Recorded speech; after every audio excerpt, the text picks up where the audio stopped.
next rule says that when two subjects are combined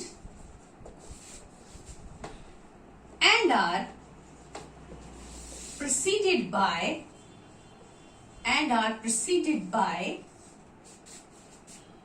different phrases would be there, like many a, each, every, much, more, little, and more adverbs would be there.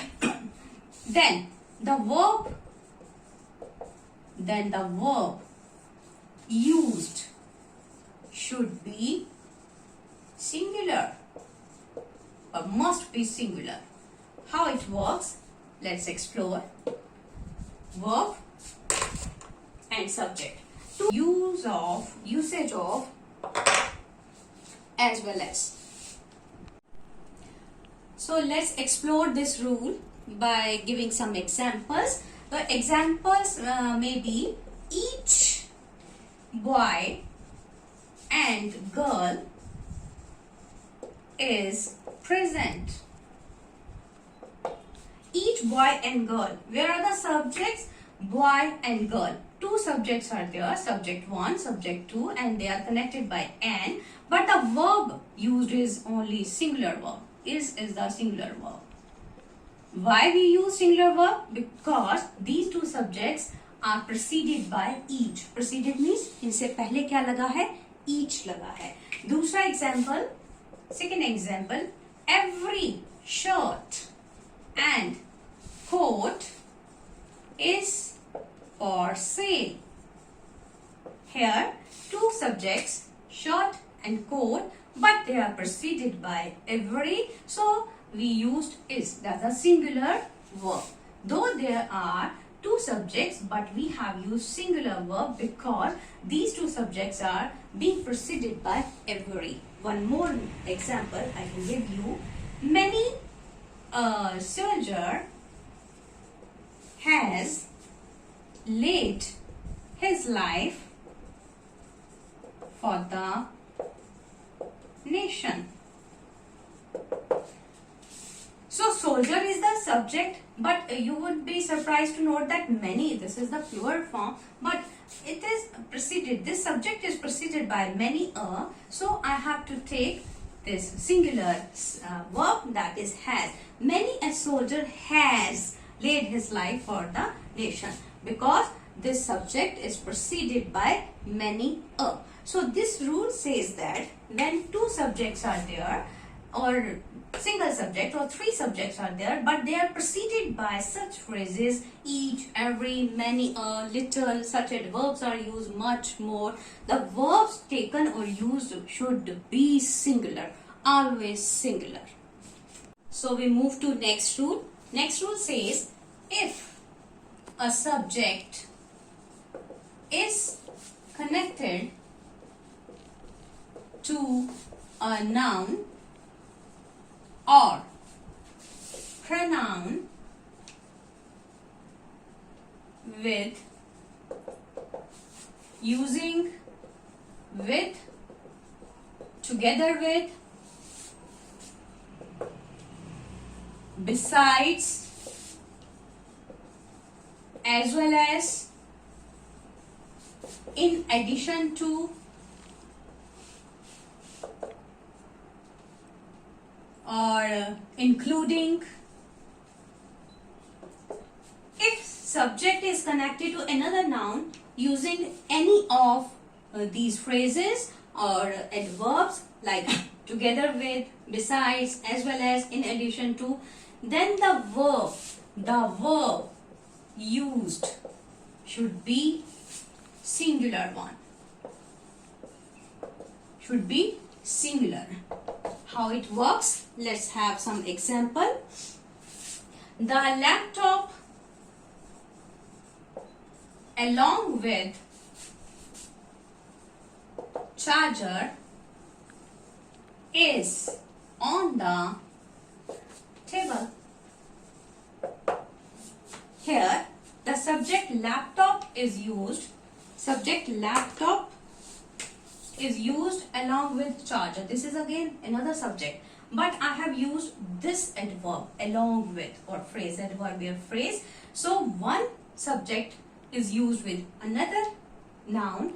So the verb used here is singular, is, not are. Though two things are being mentioned, but the verb taken is only is. So next example could be he together with his parents has come to our house. Here you can see that he, this is one subject, another subject or another noun is his parents, but I have used together with. One subject, the person being talked of, बात हम he की कर रहे हैं, but he is combined with his parents using together with. There are two nouns here, but the verb used here is only has, not have. Has is the verb, helping verb used for singular subjects. So we have taken this he together with his parents as a singular subject, and the verb used is here has. So this is a quite agreement, it's a harmonious agreement between subject and the verb. One more example I would give you using as well as, that is to be understood. When we use as well as she as well as I is wrong. This is a simple sentence. Subject here is she. It is connected with I using as well as, but the verb taken is singular. She as well I is wrong. One point I want to make clear here, whenever we use as well as, the verb must agree with the subject in number and person with the first one. There are two subjects, she and I, but using as well as, in this case, the verb should agree in number and person with the first one, and first subject is she here. I haven't used am because I takes the helping verb am.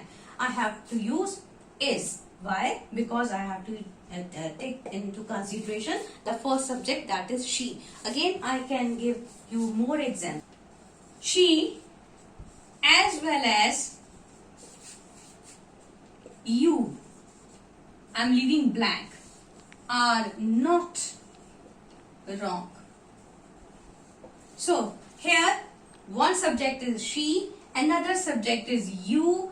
Because we cannot use is with you, we cannot use are with she, so we have to look for which verb should come there. She as well as you would say is. Why? I have to see the first subject, that is she.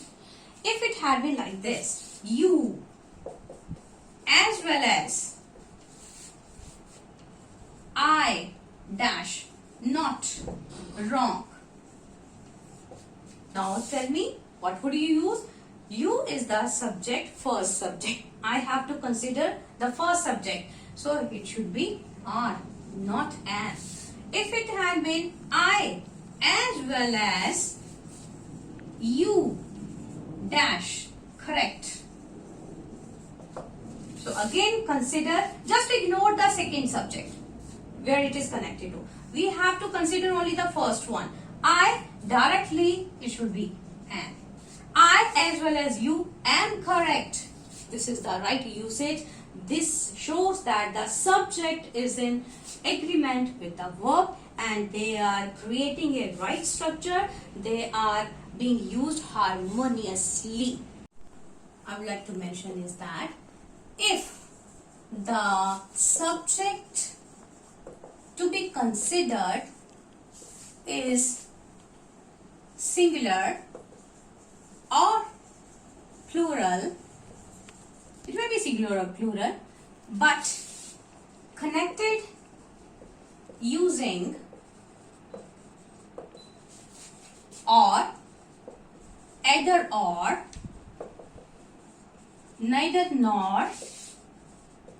These are compound conjunctions. Neither nor, or not only, but also.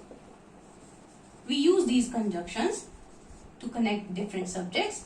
So, if the subject is singular or plural and connected using or, either or, neither nor, not only but also, then what the verb should be? The verb, it's very important to note here, the verb should agree with the nearest subject. With the nearest subject. So what does it mean? So let's have an example. Neither she nor I happy. I have left the space to be filled with the right verb. Neither she nor I. You may see that there are two verbs, two subjects, sorry. One is she and another is I. So both these subjects take different helping verbs. She takes is or was. I takes am or was. If it is in present tense, neither she nor I. So I told you the verb should agree with the nearest subject. This is the place of the verb. The nearest subject is I here. So I have to write here, neither she nor I am happy. This would be right one. So let's reverse this one. Either he or you feeling well. Okay. Again, two subjects are there, he and you. But the space left here is for the verb to be used. I have to consider only the nearest subject, that is you. So I would be writing here are. I would be writing here are. Either he or you are feeling well. One more example I can give you. Neither I nor he. Correct. Present past tense, you may use either tense. Neither I nor he dash. Correct. This is the space left for the verb. So I have to consider only the nearest subject, that is he. So I may use it in past tense also. Neither I nor he was correct. Or what is to be written here? Am. I cannot write here. Neither I nor he is correct. Am is not used because am is the father subject. We have to look for the nearest subject to place the right verb. So these are some of the rules. There are many more rules we will be discussing in upcoming videos. Stay tuned because we have to learn a lot to make the structure of the sentence using subject-verb agreement so that they would be sounding right or communicated well, because harmonious relationship between the grammatical items is the need of the structure so that it would be communicated well. So we will be taking more rules in upcoming videos. Stay tuned. If you understand these things, please like, share and subscribe. Thanks. Stay well, grow well.